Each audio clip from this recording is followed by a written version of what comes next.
allows for data integration. So GIS, we can visualize many types of data, such as the digital line file. So in this map, we could see that these lines are represented as roads. Also, for GIS, you can use digital elevation models, DEM for short, and this is showing you the elevation of a specific region. And we also could use digital raster graphic. This is a topographic map. Also, you could use digital orthophoto, and this type of photo could be taken from a satellite or it could be taken from a camera that is on board an airplane. Also, you could use Landsat imagery. And of course, each of these different layers has a tabular data attached to it. So this tabular data information is important when we're looking at the data of a specific layer.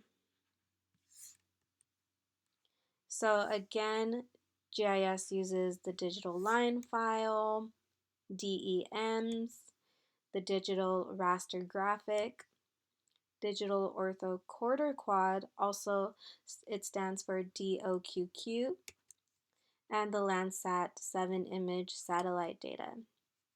So each and every layer has a tabular data attached to it.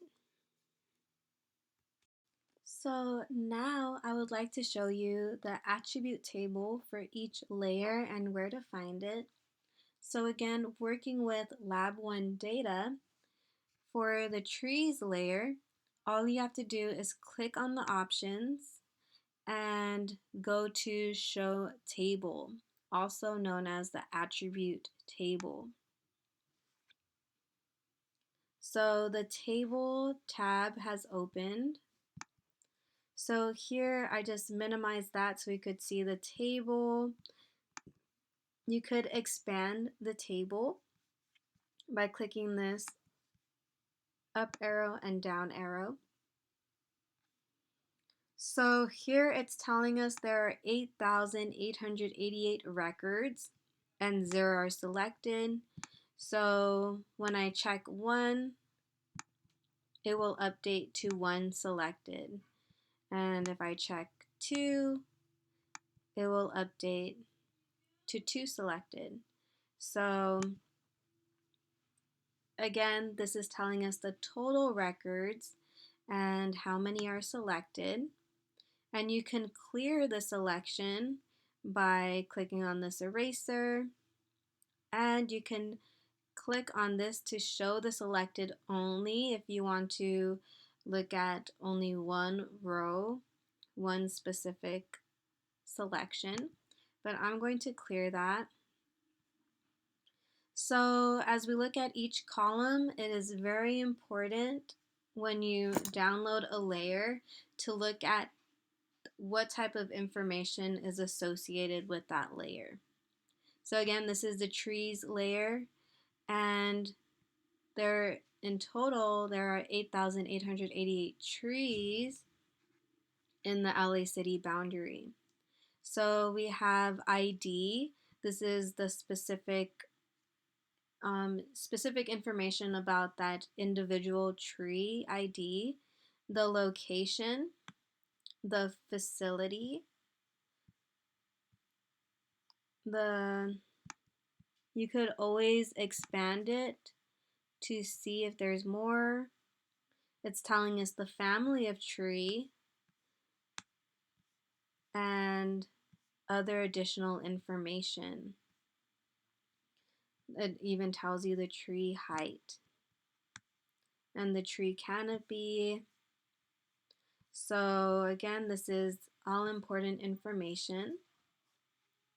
And also we could see here, this is telling us that we are allowed to edit this layer. If you click on this symbol here, this gear icon, we can either turn off or on a column. So again, we saw right here, we could see the ID column here. Let me highlight that, but I could choose to turn off that column and it's gone. And it'll update it to show the located TR. So again, I'm going to check mark FID and ID. So the FID showed. So you could work around with your attribute table. You can show different filters. And you could also, yeah, so again, you could mess with this and see how it's showing it to you. So that is the attribute table for trees. And I closed it using that map. Again, click on layers. Let's do the roads. Go to show table. And again, I do want to minimize, I want to maximize it.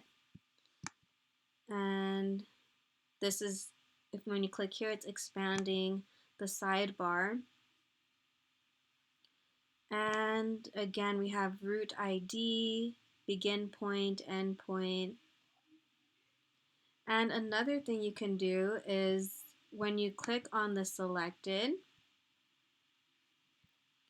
it will highlight it on the map that was selected.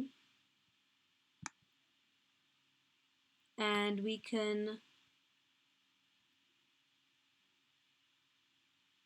see the road that was selected, and it would be selected as a highlight blue, but I do not see it here.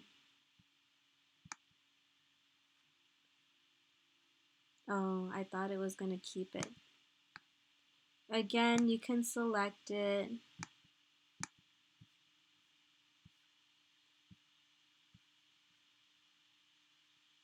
Oh, this is where you would go to zoom to selection. So this is what I was looking for. So again, ArcGIS Online, which we are using, it's different from the ArcGIS Pro, the ArcGIS Desktop. So here I selected a specific road. This is route ID SHS 105P, and if you click on this icon, this will zoom us to that specific road. So here we could see, if I close this, close that, this is the road that is selected. So this is a neat feature that you can use to zoom to your selected area. So that is how you use the attribute table for your different layers. And you can see here for the LA city boundary, there is only one row because we are only looking at Los Angeles City. So here, only one row, Los Angeles, the city type, the population in 2010, and we have other important information. So again, keep that in mind when you're looking at the attribute table of selected features of different layers.